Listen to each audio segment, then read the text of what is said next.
బంగారం మృత్తికతో సమానము అని. అయ్యో దేవుడా, మీరందరూ సాధువులు సన్యాసులు అయిపోయారా? అవ్వలేదు భామా, నువ్వేం దిగులు పడకు. మేము నిర్ణయం తీసుకుని అమలు చేశాం. ఆ విషయం గురించి ఇక చర్చ అనవసరం.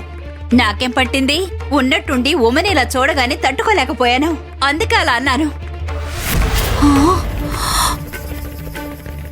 అయ్ బాబోయ్, అరే మీరు చిన్నపిల్ల చెవిపోగులు కూడా వదలలేదా? చూడండి పాపం, తన ముఖం ఎంత బోసుగా ఉందో, జాలేస్తుంది.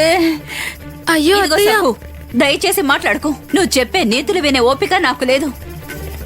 నేను చెప్పేది ఒకటే, మీరు ఒంటి మీద ఉన్న నగలమ్ముతున్న విషయం మా ఆయనకి తెలియనివ్వకండి. పదండి ఇందు బిందు, నేనెంతో ఆపేక్షగా వీళ్ళని పలకరించి పోదామని వచ్చాను, కానీ వీళ్ళకి లెక్కలేదు. పదండి.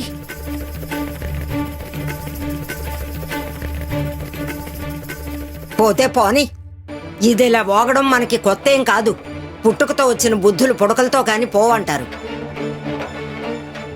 సరే ఉమా, వైద్యుడికి రొట్టెలు పంపించాలి కదా. అవునత్తయ్య, ఒక్క నిమిషం, నేను ఇప్పుడే వస్తాను.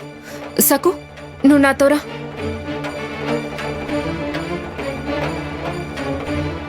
సకు, నువ్వు ఇక్కడే ఉండు, నేను ఇప్పుడే వస్తాను.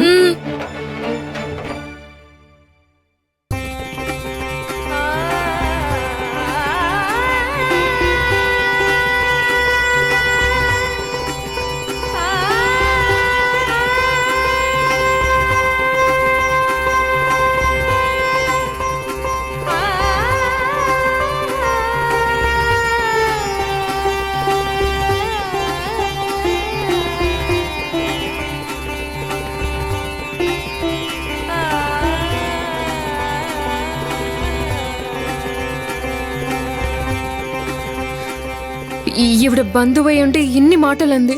దారిలో సకుని ఎవరేమో అనకూడదు కదా.